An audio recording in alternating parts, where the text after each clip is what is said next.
의 징조라는 제목으로 우리가 말씀을 묵상해 보겠습니다.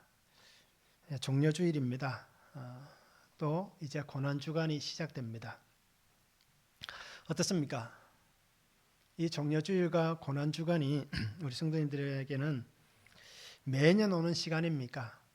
아니면 그때마다 특별한 시간들입니까? 어떻습니까?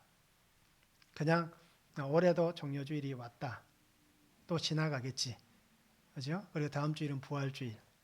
이렇게 우리가 아무런 의미가 없다 그러지만 조금 이상하겠지만 그래도 의미를 담고 있겠지만 어떻습니까? 늘 지나왔던 시간 같이 여기고 그렇잖아요. 그리고 고난주간도 우리가 보내면서 늘 똑같은 마음, 작년에도 같았고 그 작년에도 같았고 그 작년에도 같고 올해도 같고 또 예상하건대 내년에도 같을 수 있고 그죠?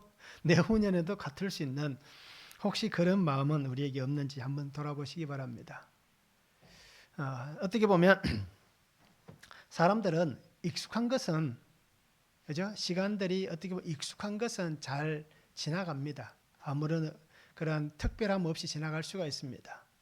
그런데 우리가 매년 오는 종려주일이고 고난주간이지만 이 시간들을 특별하게 우리가 하나님 앞에 보낼 수 있는 시간이 되면 좋겠습니다.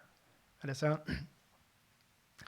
교회들마다 그렇게 많이들 하더라고요. 한 끼 금식하기. 그래서 한 끼 금식한 그 금액만큼 또 헌금을 해서 그 헌금을 또 이웃을 돕는 데 사용하기도 하고 그렇게 여러 가지 말들 하더라고요. 근데 우리 교회는 어떻습니까? 그렇게 하진 않겠지만 우리 성도님들도 한번 이번 한 주간 동안 내가 어떻게 하나님 안에서 시간을 보낼 것인지를 그렇게 묵상해 볼 수 있는 시간들이 되면 참 좋겠습니다. 참 꽃이 아름답게 피었습니다. 그래서 정말 눈을 돌리면 너무 예쁜 꽃들이 많습니다. 저도 어제 이제 유채꽃을 보고 왔는데요. 너무 좋더라고요. 오랜만에 또 이렇게 가서 보니까요. 그 유채꽃을 보러 가야겠다라는 마음을 먹고 간 것은 아니지만 오랜만에 이제 또 처갓집에 가서 장모님을 뵙고 하다가 온 김에 그냥 드라이브는 한번 합시다라고 얘기가 나와서 이렇게 한 바퀴 돌면서 호미곶 가서 이렇게 유채꽃을 봤는데요. 참 예쁘게 많이 잘 피었습니다. 그런데 우리가 이렇게 봄이 되면 정말 꽃도 아름답고 햇볕도 따스하고 그래서 참 행복한 시간들을 참 많이 보냅니다. 그래서 우리가 해마다 우리 성도님들 마음속에 아마 이런 갈등이 늘 있을 거예요. 사순절, 고난주간 특별하지 않으면 항상 벚꽃이 만개할 때 딱 걸리고 그렇잖아요. 꽃이 아름답게 필 때에 이렇게 고난주간이 딱 걸립니다. 그래서 많은 분들이 고민할 때에 이렇게 아름다운 시간을 그죠? 예수님의 이 고난을 생각하면서 내가 이렇게 행복해도 되는가? 그죠? 이 꽃을 봐도 되는가? 라고 그렇게 많이들 생각들을 하실 거예요. 그래서 우리가 주님의 그 십자가 피 흘리심의 시간들 돌아보시고 또 생각해 보시고 또 주님께서 생명의 사랑으로 오실 그 부활의 은혜를 기대하면서 우리가 끝까지 나를 사랑하신 그 사랑을 우리가 깊이 묵상할 수 있었으면 좋겠습니다. 그래서 혹시라도 용서하지 못할 분이 계신다면 나는 절대 이 사람만은 용서할 수 없다 라고 생각하시는 분들이 계신다면 이 고난주간에 주님의 사랑을 생각하시면서 우리가 용서할 수 있는 그리고 그냥 내가 생각으로만 용서했다라고 여기지 말고 이제 가서 전화를 하든지 만날 수 있으면 만나든지 하셔서 이렇게 우리가 화해할 수 있고 용서할 수 있는 그런 좋은 시간들이 되면 좋겠습니다. 그래서 왜 그러냐라고 물어보면 예수님의 그 사랑이 너무 커서 그래서 내가 이렇게 합니다. 라고 그렇게 우리가 믿음 안에서 고백할 수 있는 시간들이 되면 참 좋겠습니다. 그것이 오늘 우리에게 예수님의 흔적을 또 하나 몸에 새기는 겁니다. 이렇게 바울의 고백같이 나는 내 몸에 예수님의 흔적을 지니고 있다라고 고백했던 바울같이 우리도 그런 믿음 안에 살아갈 수 있으면 참 좋겠습니다. 말씀을 한번 보시기 바랍니다. 오늘 예수님에게 한 제자가 이렇게 얘기합니다. 이 돌들이 어떠하며 이 건물들이 어떠한지 한번 보십시오라고 예수님에게 얘기합니다. 그 화려함을 자랑하는 제자에게 예수님께서 뭐라고 얘기합니까? 돌 위에 돌 하나도 남지 않고 다 무너질 것이다 라고 말씀합니다. 그러면서 예수님께 제자들이 물을 때에 재난의 징조들로 인해서 너희가 미혹을 받지 않도록 주의하라 라고 말씀합니다. 그러면서 이 미혹이 일어나고 지진과 기근과 재난의 그 시작들이 될 것이다 라고 말씀합니다. 그러면서 예수님께서 제자들에게 뭐라고 얘기합니까? 복음이 전파될 때까지 끝까지 견디는 자는 구원을 얻게 될 것이다 라고 그렇게 말씀해 주시고 있습니다. 그래서 재난의 징조 첫 번째는 다 무너질 것이다 라고 말씀합니다. 1절에서 2절에 말씀합니다. 예수께서 성전에서 나가실 때에 제자 중 하나가 이르되 선생님이여 보소서 이 돌들이 어떠하며 이 건물들이 어떠하니까 예수께서 이르시되 내가 이 큰 건물들을 보느냐 돌 하나도 돌 위에 남지 않고 다 무너뜨려지리라 라고 말씀합니다. 성전에서 나갑니다. 그러면서 그 화려한 성전을 봅니다. 이 성전은 어떤 성전입니까? 헤롯이 만들었다라고 짓고 있다라고 해서 헤롯 성전이라고 얘기합니다. 이스라엘은 3번에 걸쳐서 성전을 건축합니다. 첫 번째는 솔로몬 때에 건축했던 솔로몬 성전, 두 번째는 포로기에서 돌아오면서 지었던 스룹바벨 성전, 그리고 세 번째가 이 헤롯이 짓고 있는 이 헤롯 성전입니다. 자, 그런데 이 성전 어떻습니까? 헤롯이 짓고 있는 이 성전은 46년간 지었다라고 얘기하잖아요. 그런데도 그 성전의 완성이 되지 않았습니다. 결국 지금 제자들이 얘기하고 있는 이때도 성전이 완공이 안 된 상태입니다. 그런데 그러면서도 어떻습니까? 제자들이 얘기합니다. 이 돌을 보고 이 건물들을 보십시오. 얼마나 웅장하고 멋있습니까? 라고 그들이 얘기하고 있습니다. 제자들이 얘기했던 이 돌이라는 표현을 한번 보시기 바랍니다. 그냥 건물 전체를 가리킬 수도 있고, 그리고 이 성전의 기초석을 얘기하기도 합니다. 그래서 우리가 집을 건축할 때 요즘은 바닥에 시멘트를 치지만 이때 당시에는 어떻습니까? 굉장히 큰 기초석을 갖다 놓습니다. 그리고 그 위에 이렇게 건물을 짓는 겁니다. 그래서 여기에서 얘기하고 있는 이 성전의 기초석 하나의 크기가 어떤지 한번 생각해 보시기 바랍니다. 길이가 12m입니다. 그리고 높이가 4m입니다. 그리고 넓이가 6m입니다. 그러면 어떻습니까? 생각할 때에 작은 돌은 아니잖아요. 피라미드를 우리가 생각해 보시면 쉽게 연상이 되실 겁니다. 피라미드의 그 하나하나 돌 크기가 어떤지 우리가 그것만 봐도 쉽게 연상이 될 겁니다. 그리고 이 대리석은 아프리카에서 이렇게 가져온 대리석이었다라고 그렇게 신학자들이 해석을 하고 있습니다. 그리고 이 돌들, 이 건물들을 보라고 얘기했을 때 왜 그렇게 했느냐? 이 건물 전면부에, 그러니까 정면에서 보면 그 성전 정면에 금판을 입혔다라고 해석하기도 합니다. 기둥과 전체 건물 모양의 금을 입혔다. 또는 그 돌들 사이에 보석을 박았다라고 얘기합니다. 그래서 햇빛이 비칠 때 보면 어떻겠습니까? 햇빛이 비치면 금이 반짝거리면서 황금 물결같이 보일 거예요. 그리고 그 기둥 돌 사이에 박혀있는 보석이 반짝거리면 굉장히 아름답게 보일 겁니다.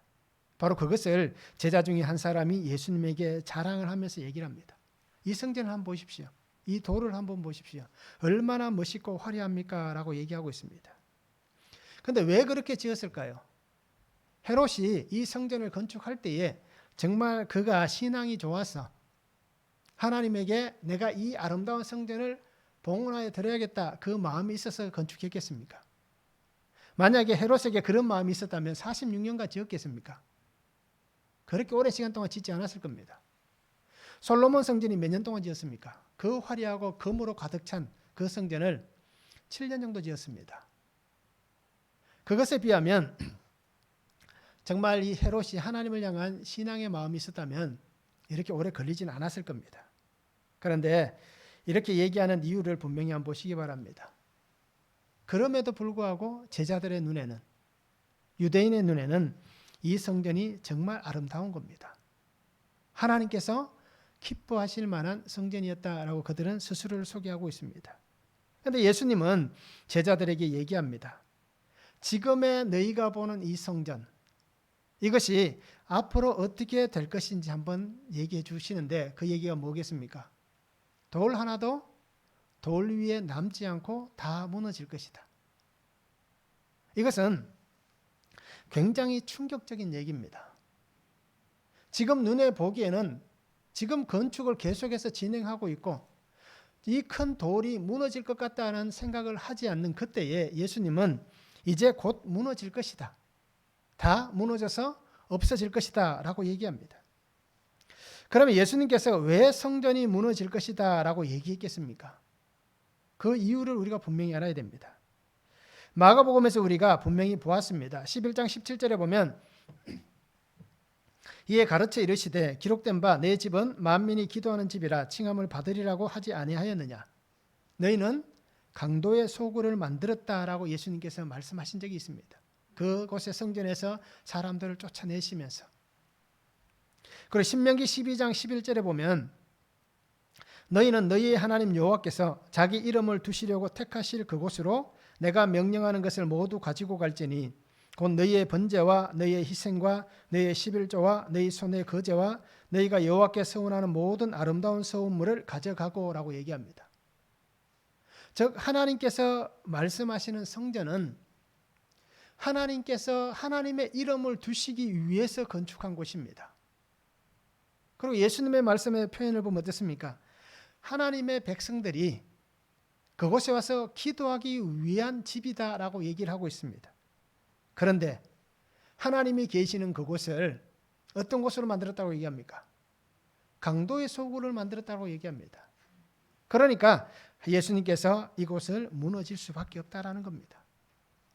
하나님의 역사하시는 자리, 하나님의 임재하시는 자리, 하나님의 이름이 있는 그곳, 그리고 백성들과 내가 너희와 함께 하겠다라고 약속하셨던 그 여호와의 법궤가 있던 그곳, 주님의 은혜가 있는 그 자리가 이제는 그들이 만든 그 악함, 죄, 그리고 우상, 탐욕, 불신앙, 위선과 부패, 죄가 가득한 곳을 만들었기 때문에 하나님은 더 이상 이곳이 필요 없다라는 것입니다.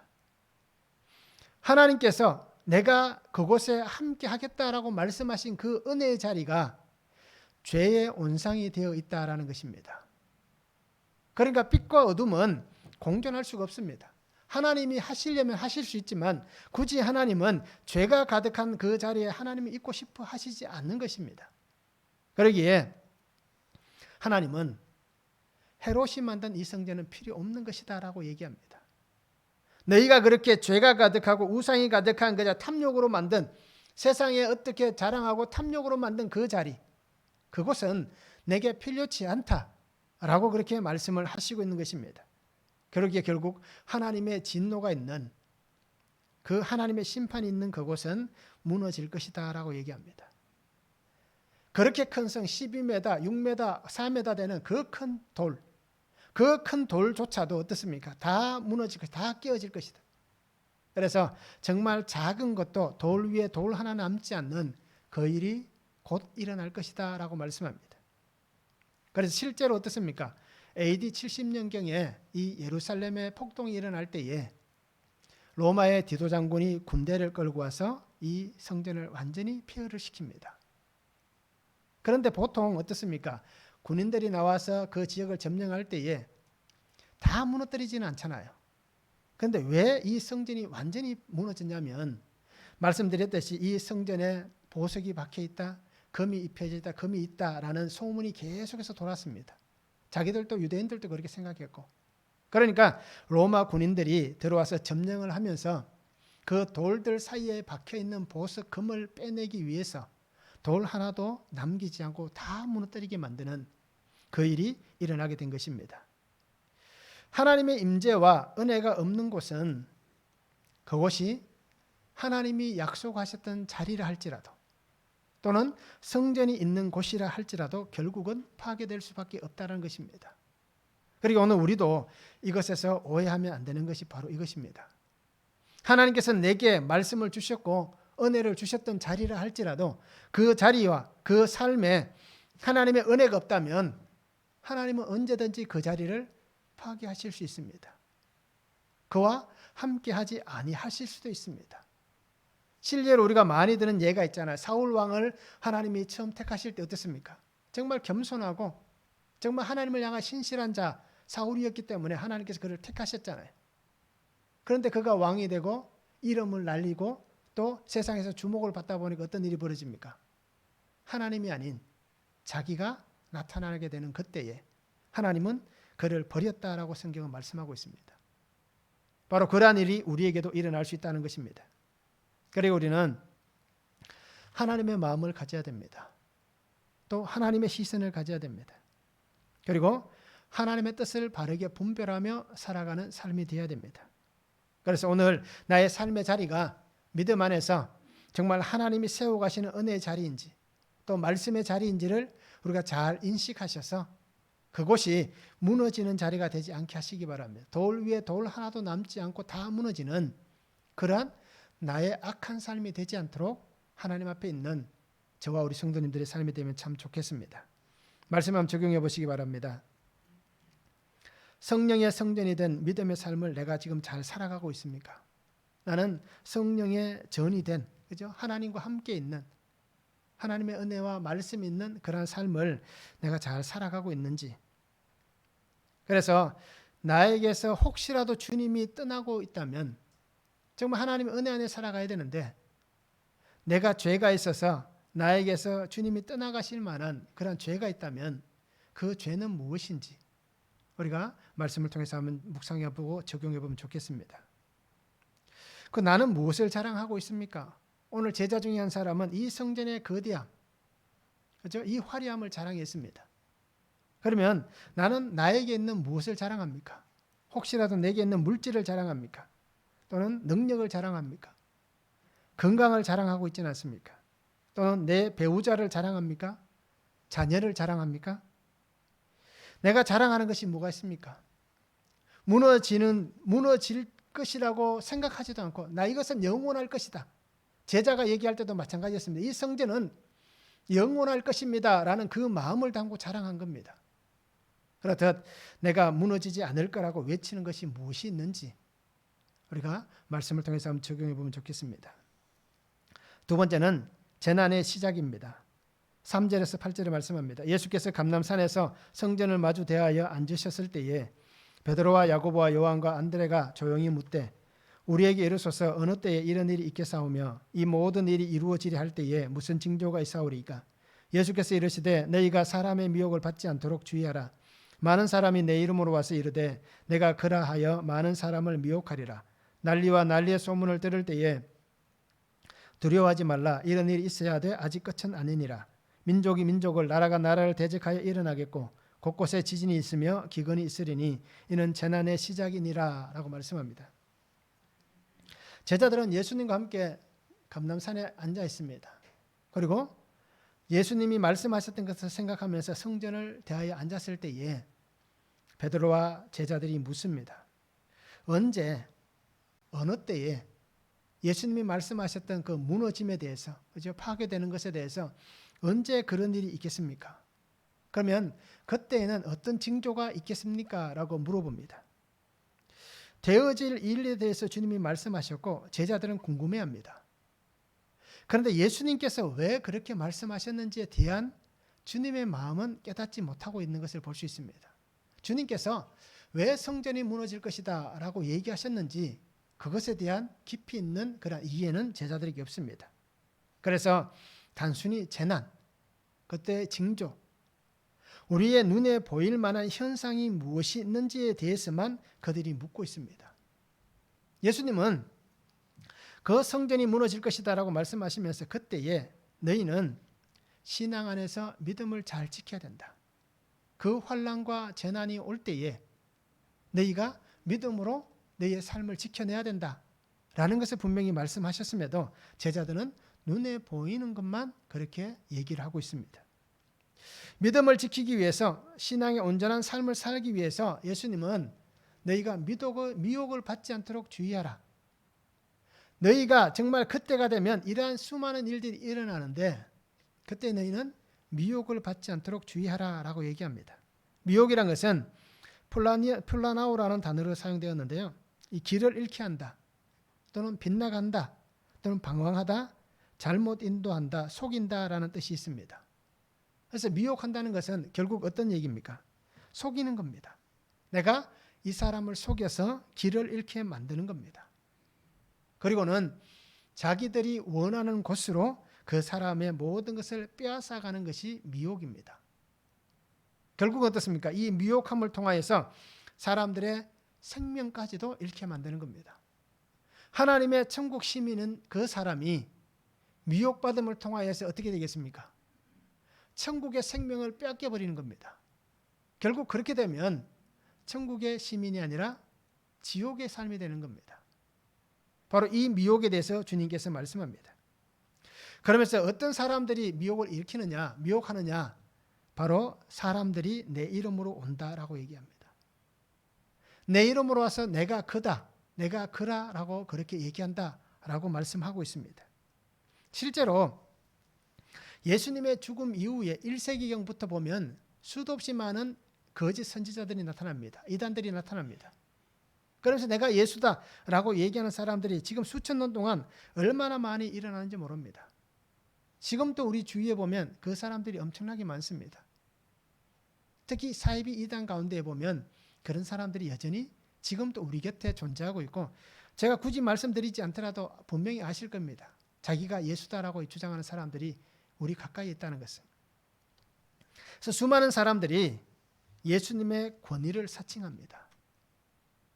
내가 하나님으로부터 이 권위를 받았다라고 얘기하는 것입니다. 그런데 그들이 일어나서 그렇게 해야만 바로 그 시간이다라고 주님이 말씀하고 있습니다. 그래서 요한 1서 2장 18절에 보면 아이들아 지금은 마지막 때라 적그리스도가 오리라는 말을 너희가 들은 것과 같이 지금 또 많은 적그리스도가 일어났으니 그러므로 우리가 마지막 때인 줄 아노라. 사도 요한이 살던 시대입니다. 그게 1세기경입니다. 그죠? 그때 사도 요한의 눈에 분명히 보여진 겁니다. 지금 또 많은 적그리스도가 일어났다라고 얘기합니다. 요한이서 1장 7절에도 보면 미혹하는 자가 세상에 많이 나왔나니 이는 예수 그리스도께서 육체로 오심을 부인하는 자라. 이런 자가 미혹하는 자요 적그리스도라고 얘기합니다. 즉 우리가 신앙을 가지고 살아가고 있지만 예수님께서 이 땅에 육신을 입지 않고 왔다는 겁니다. 그래서 이때 당시에 가장 큰 이단 중에 하나가 영지주의자들입니다. 그러기에 수많은 사람들이 교회 안에 있는 성도들을 혼란에 빠뜨리고 그리고 사람들을 그렇게 빼앗아가는, 결국 그래서 하나님에게서 끊어지게 만드는 그런 일들이 너무 많이 일어나고 있다는 겁니다. 예수님께서 오셔서 분명히 우리에게 보여주시는 그 은혜가 있는 시간이 지난 지 얼마 지나지 않은 그때에 이러한 일들이 일어나고 있고 지금도 우리 가운데 일어나고 있습니다. 그래서 오늘도 우리 주변에서 정말 얼마나 많은 신천지와 또 이단들, 그런 사람들이 우리를 미혹합니까? 그럼 정말 성도들을 빼앗아가는 일들이 참 많습니다.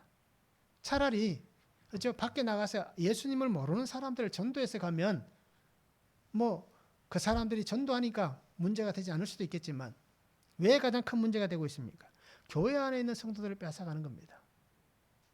그러기 이것은 더 큰 문제가 되는 겁니다. 실제로 교회 안에서 어떻습니까? 믿음 좋은 분들도 쉽게 미혹이 되어서 넘어가는 것을 우리가 볼 수가 있습니다. 그러니까 우리는 분명히 예수님 안에서 견고한 이러한 신앙의 삶을 살아가야 됩니다. 이렇게 미혹하는 일들이 분명히 일어납니다. 그런데 그것뿐 아니라 예수님께서는 또 뭐라고 얘기합니까? 난리와 난리의 소문이 일어날 것이다 라고 얘기하고 지진과 기근이 있을 것이다 라고 얘기합니다. 여기서 난리라는 단어는 전쟁이라는 단어입니다. 싸운다는 것, 논쟁한다는 것. 그러니까 전쟁의 소문이 세상에 가득할 것이다. 그래서 수없이 많은 지진이 일어날 것이다. 또 기근이 있을 것이다.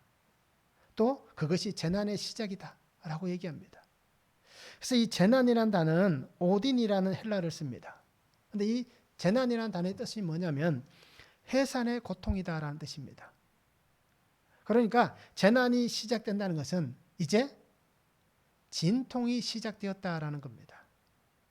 고난, 그것은 심한 고통, 이제 우리가 겪고 지나가야 될 이 진통으로 인한 고통, 그것이 시작될 것이다 라고 말씀하고 있습니다. 그래서 우리가 알듯이 이렇게 전쟁이라든지 지진이라든지 기근이라든지 이러한 재난은 예수님 이후에 2000년 동안 계속해서 있어 왔습니다. 그래서 성도들이 생각할 때에 2000년이라는 시간이 지나면서 그렇게 많은 시간들이 지나와도 괜찮았다라고 여기는 겁니다. 그래서 우리가 어떤 마음을 갖고 있습니까? 우리 때도 괜찮을 것이다 라고 생각할 수도 있는 겁니다. 그런데 그것은 착각일 수가 있습니다. 그때는 괜찮았을 수도 있지만 지금은 괜찮지 않을 수도 있는 겁니다. 그래서 주님께서 이때가 되면 재난이 시작될 것이고 그때가 되면 끝이 올 것이다 라고 말씀하셨던 그 끝이 지금 내가 살고 있는 이 시대가 끝이 될 수도 있는 겁니다. 그렇기 때문에 주님의 말씀 우리가 잘 기억해야 됩니다. 깨어있으라 라고 하신 말씀을 우리가 가볍게 여겨서는 안 될 것입니다. 기름을 제대로 준비하지 못했던 다섯 처녀 같은 그러한 삶이 되지 않도록 우리가 여유롭게 기름을 준비할 수 있는, 깨어서 준비할 수 있는 그러한 신앙의 삶을 살아가야 할 것입니다. 왜요? 내 때에 끝이 올 수 있기 때문입니다. 시간과 그 때는 우리는 모르기 때문에 우리가 할 수 있는 것은 최선을 다해서 준비하는 것뿐입니다. 그래서 주님은 바로 이 해산의 고통, 그 재난이 시작될 것이다 라고 얘기합니다. 새로운 시대가 오려면 진통이 있어야 됩니다. 이 시대가 끝나는 진통이 있어야만 새로운 시대가 올 수가 있습니다. 여인이 해산하는 그 고통, 그 해산의 고통이 있어야만 아이로 인한 생명의 기쁨의 새로운 시대가 열리는 겁니다. 그와 같이 주님께서 하신 말씀은 새롭게 시작하는 시대 앞에는 분명히 이 종말적인 재앙과 그 고통과 심판이 분명히 있다라고 말씀해 주시고 있는 것입니다. 새로운 시대는 진통을 지나가야 됩니다. 예수 그리스도 안에서 새로운 시대가 태어나는 것은 예수 그리스도 앞에 있었던 그 낡은 시대가 끝나는 고통, 그 고통이 분명히 있어야만 하나님의 은혜 안에 그 놀라운 은혜 시간들을 우리가 경험할 수가 있는 것입니다. 그러기에 오늘 주님은 얘기합니다. 미혹되지 않도록 말씀으로 자기를 바르게 하라고 얘기하고 있습니다. 그리고 오늘 우리 성도님들이 믿음 안에서 영적 분별력을 가지고 살아갈 수 있는 삶이 되면 좋겠습니다. 분별력이 없으면 쉽게 미혹되고 빠져듭니다. 그러기에 우리가 분별력을 가지려면 가장 중요한 것은 말씀입니다. 그래서 매일매일 우리가 큐티 말씀을 하시지만 그거 말씀 갖고 부족할 수도 있습니다. 그래서 매일 말씀을 묵상하셔야 됩니다. 그러기에 우리가 성경의 말씀이 무엇이 기록되어져 있는지 알아야 됩니다. 그래야 거짓 이단들이 우리를 속일 때에 그 말씀에 미혹되지 않는 겁니다. 그리고 우리 성도님들이 매일매일 말씀을 통해서 믿음으로 영적 분별력을 가지고 살아갔으면 좋겠습니다. 그래서 전쟁과 같은 일들이 우리에게 찾아올 때에 우리가 흔들리지 않습니다. 지진과 같은 인생의 황량함이 찾아올 때에 고통하지 않습니다. 기근과 같은 고난의 때가 우리에게 찾아온다 할지라도 우리가 그것을 이겨낼 수가 있습니다. 우리가 살아가는 환경은 언제 어떤 일들이 일어날지 모릅니다. 그러기에 우리가 정말 전쟁 같은 일들, 지진과 같은 일들, 기근과 같은 일들이 생겨날 때에 내게 말씀이 있어야만, 내가 주님을 붙잡는 그 은혜의 말씀이 있어야만, 그리고 나의 안에 예수 그리스도가 계셔야만 그 집이 무너지지 않고 그 환경이 무너지지 않고 내가 무너지지 않고 믿음 안에 아름답게 서 있을 수가 있는 것입니다. 그리고 오늘 우리가 주님을 바라보시면서 말씀으로 나를 잘 지켜내시기 바랍니다. 오늘 말씀은 분명히 우리가 하나님 앞에서 어떤 현상에도 미혹되지 마라. 그죠? 그래서 하나님의 거룩을 닮은 성도로서 아름답게 살아가기를 원하고 있습니다. 이 긍휼의 은혜가 오늘 저와 우리 성도님들에게 아름답게 세워질 수 있기를 원합니다. 말씀을 적용해 보시기 바랍니다. 혹시라도 내가 겪고 있는 재난이 있습니까? 그러면 그 재난은 무엇입니까? 그 재난 가운데에 우리가 분명히 기억하는 것은 육이 무너지면 영이 세워질 수 있습니다. 그 재난이 오늘 내 육이 무너지고 내 영이 하나님 안에 세워지는 순간일 수도 있습니다. 그러면 그 영이 세워지는 순간, 그때가 바로 구원의 때이다라는 것입니다. 그러기에 우리 가정에 이러한 재난이 있습니까? 자녀들 가운데 이런 재난이 있습니까?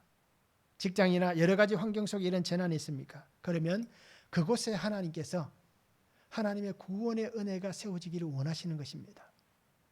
그리고 그것을 우리가 붙잡고 믿음 안에 한번 적용해 보시기 바랍니다. 또 하나는 혹시라도 아직까지 포기하지 못해서 미혹받는 것은 무엇이 있습니까? 내가 포기하지 못하기 때문에 물질, 건강, 자녀, 여러 가지 환경들, 그죠? 여전히 내가 세상에 꾸는 꿈, 그 포기하지 못하는 것이 있어서 정말 내가 미혹받는 것이 무엇인지 우리가 말씀으로 한번 적용해 보면 좋겠습니다. 세 번째는 끝까지 견뎌야 합니다. 9절에서 13절에 말씀합니다. 너희는 스스로 조심하라. 사람들이 너희를 공회에 넘겨주겠고 너희를 회당에서 매질하겠으며 나로 말미암아 너희가 권력자들과 임금들 앞에 서리니 이는 그들에게 증거가 되려 함이라. 또 복음이 먼저 만국에 전파되어야 할 것이니라. 사람들이 너희를 끌어다가 넘겨줄 때에 무슨 말을 할까 미리 염려하지 말고 무엇이든지 그때 너희에게 주시는 그 말을 하라. 말하는 이는 너희가 아니요 성령이시니라. 형제가 형제를, 아버지가 자식을 죽는 데 내주며 자식들이 부모를 대적하여 죽게 하리라. 또 너희가 내 이름으로 말미암아 모든 사람에게 미움을 받을 것이나 끝까지 견디는 자는 구원을 받으리라 말씀합니다. 그때가 되면 공회에 넘겨줄 것이다. 예수님을 공회에 넘겨주었듯이 그 법정 앞에 넘겨줄 것이다 라고 얘기합니다. 그리고 너희가 매질을 당하게 될 것이다. 그때가 되면 형제가 형제를, 아버지가 자식을, 자식이 부모를 죽는 자리에 몰아낼 것이다 라고 얘기하고 있습니다. 그리고 또 예수 믿는다는 이유 때문에 수없이 많은 사람들로부터 미움을 받고 질타를 받게 될 것이다 라고 그렇게 얘기를 하고 있습니다. 그러면 이렇게 주님이 말씀하셨는데요. 그러면 하나님은 재난의 때에 어떻게 하시는가? 하나님은 하나님의 자녀들, 백성들을 향해서 재난의 때에 침묵하시는가? 우리가 많이 그렇게 기도하잖아요. 왜 하나님, 내가 이렇게 힘들 때 하나님 어디 계셨습니까? 라고 우리가 많이들 기도하실 거예요.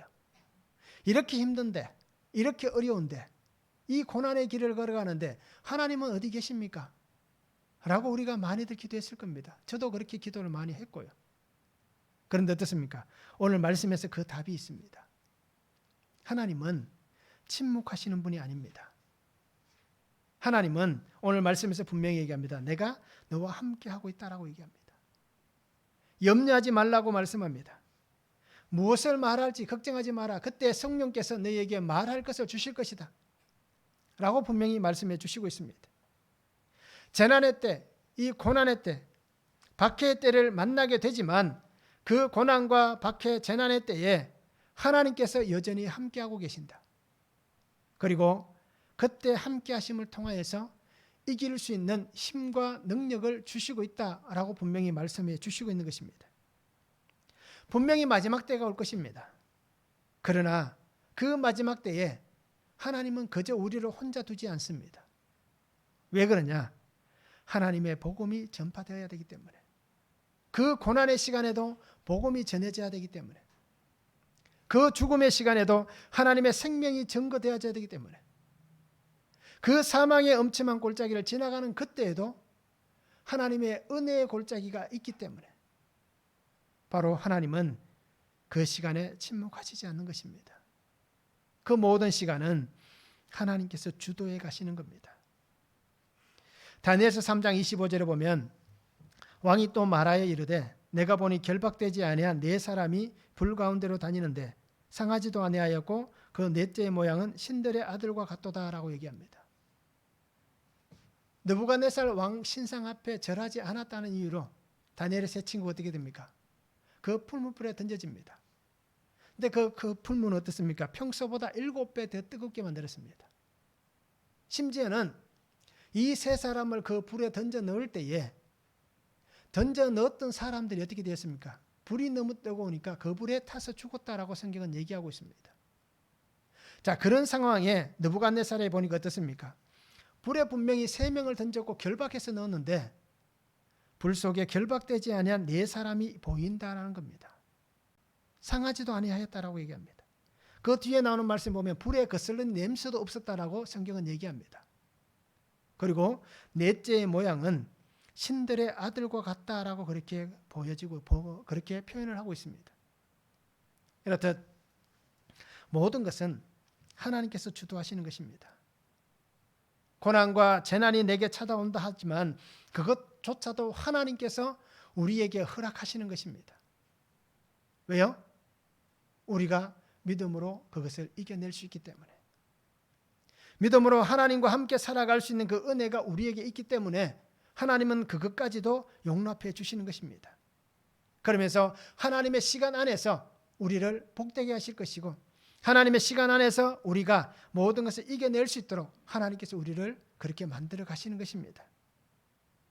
그러면서 우리가 견딜 수 있기 때문에 하나님이 함께 하시는 그 은혜로 인해서 우리의 모든 시간과 환경을 이겨서 하나님의 역사하시는 통로가 되기 때문에 하나님은 우리에게 이러한 순간들을 용납해 주시는 것입니다. 허락해 주시는 것입니다. 그리고 우리가 고난의 때를 만날 때에 너무 불평하지 마시기 바랍니다. 너무 원망하지 마시기 바랍니다. 그때가 있어야 한다. 하나님께서 나를 구원하시고 우리 가정에 예수 그리스도의 그 복음의 역사가 일어나고 구원의 은혜가 일어나게 하기 위해서 하나님께서 이렇게 하시는구나 라고 우리가 이것을 말씀을 바라보고 말씀으로 해석하면 그것이 오히려 고난이 오늘 우리에게 축복이다라는 것을 인정하게 될 것입니다. 그리고 우리가 그 은혜 안에 살아갈 수 있었으면 좋겠습니다. 그러면 우리가 그때 나는 무엇을 해야 되는가? 정말 하나님께서 그 은혜를 베푸시는 그 순간, 그 고난과 재난, 정말 박해의 시간 나는 무엇을 해야 되는가?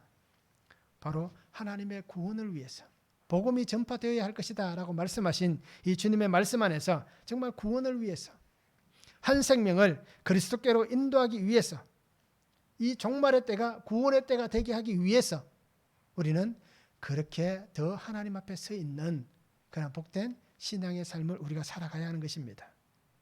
오늘 우리에게 들려지는 수많은 소리가 있습니다.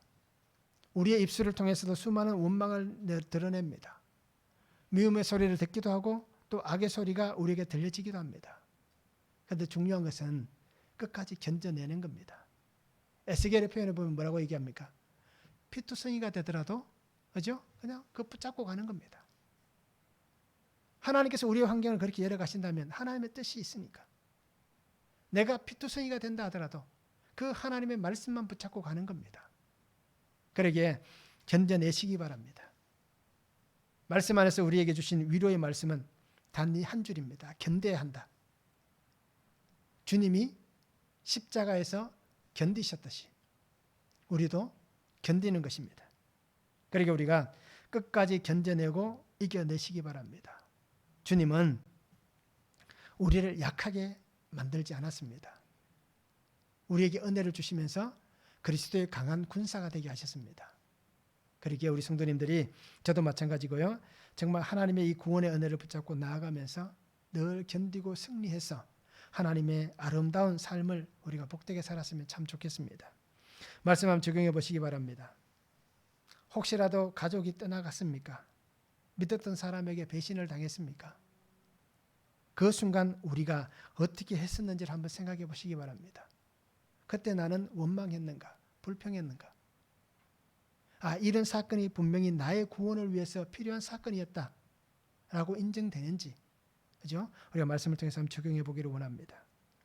주님은 고난의 때에도 믿음으로 견뎌라고 하셨습니다. 견뎌낼 수 있겠습니까? 지금까지 견뎌온 겁니다.